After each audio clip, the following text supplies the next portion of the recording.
I want to start with a question I think a lot of fathers carry privately but rarely say out loud. How do you give your children something you never received? How do you model emotional presence when emotional presence was not modeled for you? How do you create safety when your own home did not always feel safe?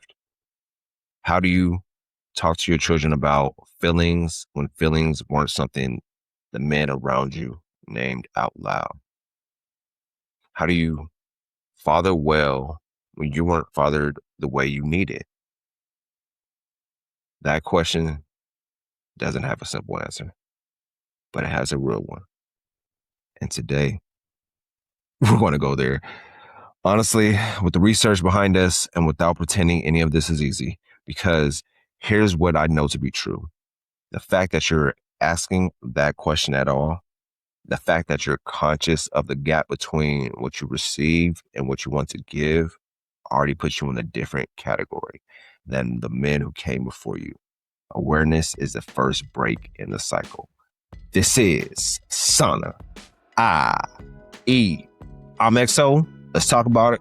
Breaking the cycle. Gentlemen, before we talk about breaking the cycle, though, I want to explain how it works, because I think when men understand the mechanism, they stop blaming themselves for inheriting it and start focusing their energy on interrupting it. Intergenerational trauma. The transmission of trauma patterns from one generation to the next travels through two primary channels. The first is behavioral. Children learn how to parent by watching how they were parented. I'm flashing back my head. I'm like, yeah, that's how I parent. Now from parents, not from parenting books, not from intentions, from the lived experience of being in a household. How conflict was handled, how emotions were expressed or suppressed, how discipline worked, how love was shown or withheld, what safety felt like. All of that becomes the template a child carries into their own parenting, often without ever consciously choosing it. The second one is biological. And this one surprised researchers and is still being studied to this day. But the evidence is consistent. Trauma can be transmitted through epigenetic mechanisms that alter gene expression, meaning the chronic stress, fear, and adversity experienced by one generation can literally change how genes are expressed in the next, influencing vulnerability to anxiety, depression, and stress responses before a child is even born. Ain't that something? Man. And the research, man. Research published in the Journal of Mental Health and Social Behavior in 2025, specifically on fatherhood and intergenerational, psychological, and relational context, found that a father's own history of a diverse childhood experiences, aka ACEs, is one of the strongest predicators of parenting patterns in the next generation. When fathers have unaddressed ACEs, children are measurably more likely to experience similar adversities, not because fathers want to cause harm, but because unhealed wounds express themselves in the only language the body knows, the patterns it has practiced. In a 2026 study examining how fathers seek to break intergenerational transmission of ACEs, found something important. The fathers who successfully disrupted the cycle weren't the ones with the least trauma. They were the ones who had done the most deliberate work of confronting what they were carrying. Awareness plus intention. Not a perfect childhood, not a perfect therapeutic history, was a primary differentiator between fathers who repeated the cycle and fathers who broke it. You don't have to have had a good pops, a good father to be one. You have to be willing to look honestly at what you received and make deliberate choices about what you pass on. So let me name what the cycle specifically looks like in fatherhood, because I think the patterns are more recognizable than we usually admit, right?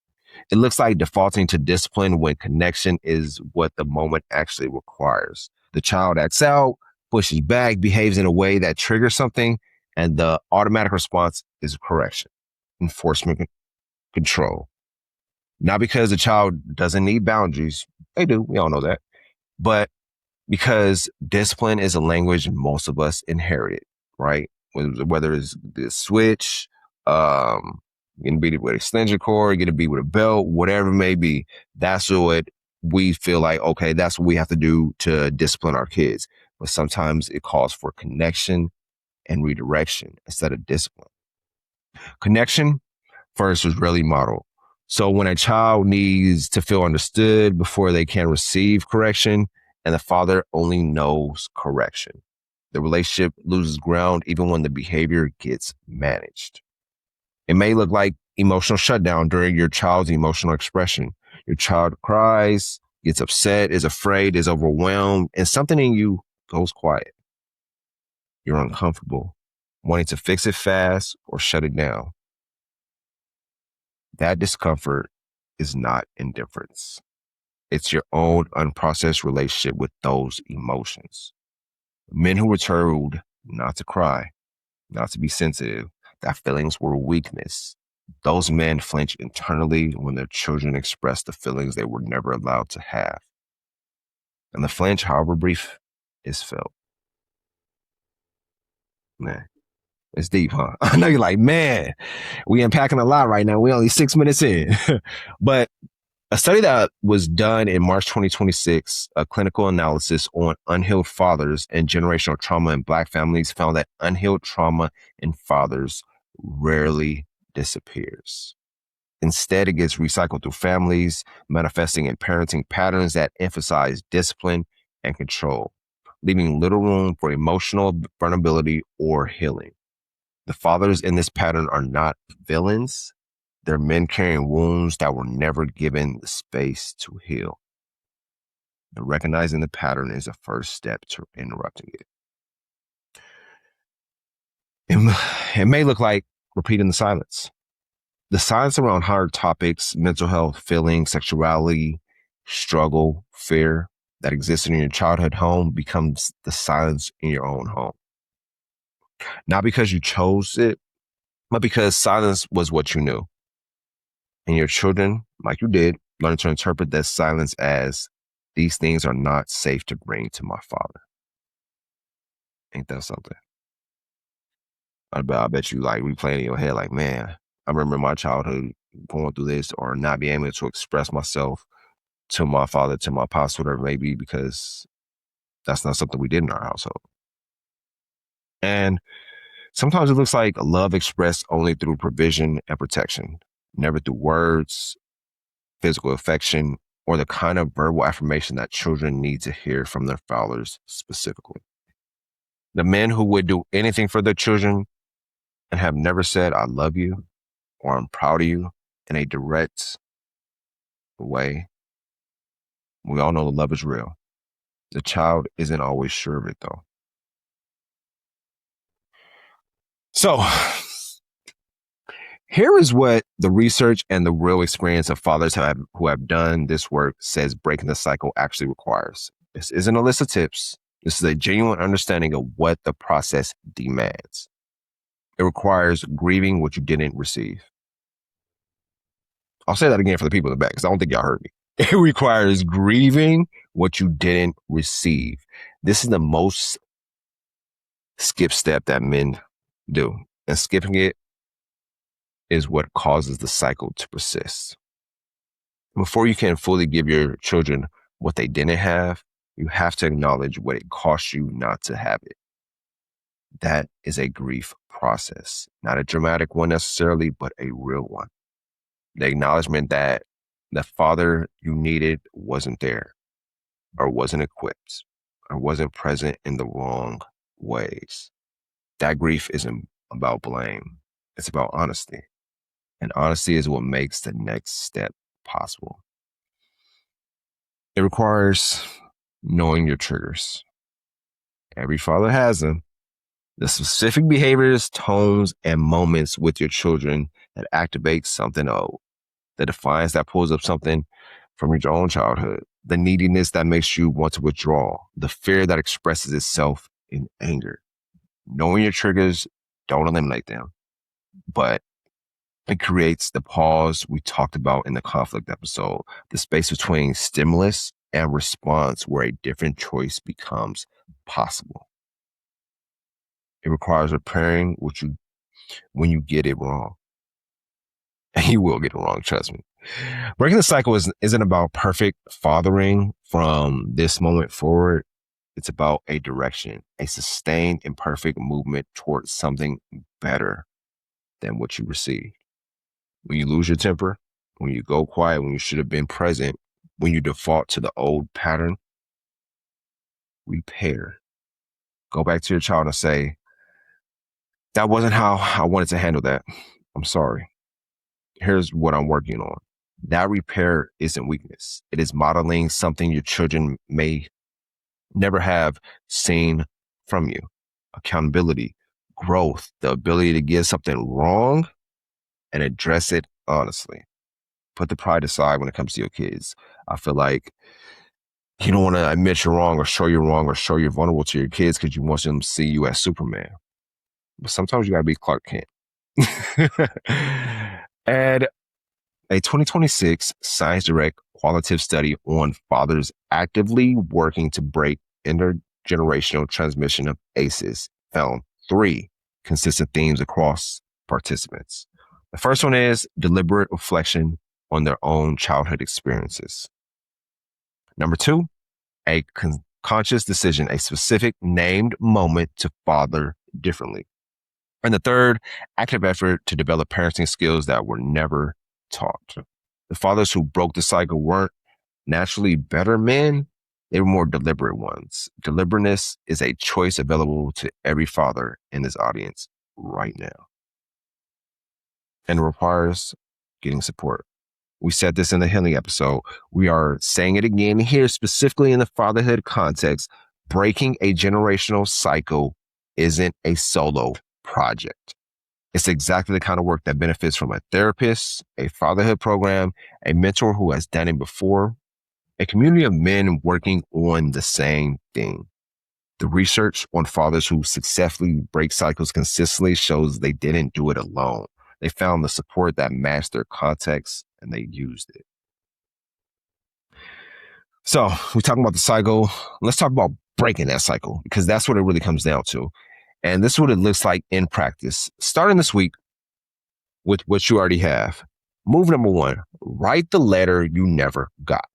Not to send, to understand. Write the letter from the father you needed. What would he have said? What would he have seen in you that the father you had missed? What would feeling genuinely known by him have felt like? This exercise is not nostalgia. It is a way of getting specific about what was missing, which tells you specifically what to build for your children. Move number 2, identify one pattern you want to stop with you. Not all of them. I know we can start writing a list. We don't do this, do that. No, just start with one. The specific behavior or response that you recognize as something you inherited and don't want to pass on. Name it, write it down, tell someone. The act of naming it out loud to another person, your partner, a trusted friend, a therapist, is one of the most powerful cycle interrupting moves available. What is named can be watched. What is watched can be changed. Move number 3, say the things your father didn't say. If I love you wasn't the language of your home, start saying it. If pride was expressed through actions but never words, find the words. If your child's achievements were acknowledged but their personhood, who they are, not what they do, was never named, start naming it. These feel uncomfortable at first. That discomfort is the old programming resisting. Move through it anyway. Your children need to hear it from you, specifically in your voice without conditions. Move number 4, learn what you weren't taught. Fathering well is a skill, one that most men in our community were never formally taught because men who would have taught them didn't have it given to them. You have access now to books, podcasts, therapists, fatherhood programs, communities of fathers doing this work deliberately. The knowledge exists. Seek it intentionally. Not because you're failing, because you're taking the role seriously enough to want to grow in it. Move number 5, let your children see you breaking the cycle in real time. When you catch yourself defaulting to old patterns and choose differently. And if you're doing the work, your children will eventually witness the moment and name it. I almost responded the way I used to. I am trying to do something different. That transparency received by your children teaches them something worth more than any lesson you could formally deliver. That growth is possible, that patterns can be interrupted, that the man in front of them is committed to becoming someone better for them. With that being said, let me close this out. I got to land this plane, fellas. Breaking the cycle is one of the most significant things a man can do, not just for his children, though the impact on them is documented and profound, but for himself, for the generation that come after, for the broader community that produces children shaped by fathers who choose to do the hard work instead of passing the wound forward. You didn't choose the father you had. You didn't choose what you received or didn't receive. That is the truth, and it deserves to be held honestly. But you are choosing right now what comes next. You're choosing whether this conversation changes something in how you move, whether awareness you have built across this quarter about yourself, about relationships, about what fatherhood actually requires. It's put into practice in the most important laboratory available to you. Your own home, with your own children, in the ordinary moments of this week. The cycle doesn't break in a dramatic moment.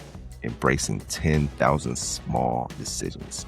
Every time you stay when you want to withdraw, every time you repair when you get it wrong, every time you say the thing your father never said, every time you choose curiosity over control, every time you show your child that the man who loves them is also growing. That is the work. It's the most important work. Next week, we close out theme 2 with the conversation about what strong Black fatherhood actually looks like in 2026. And that one is going to be worth everything we built up to this point. This is Sana. I'm XO. I'll see y'all next week.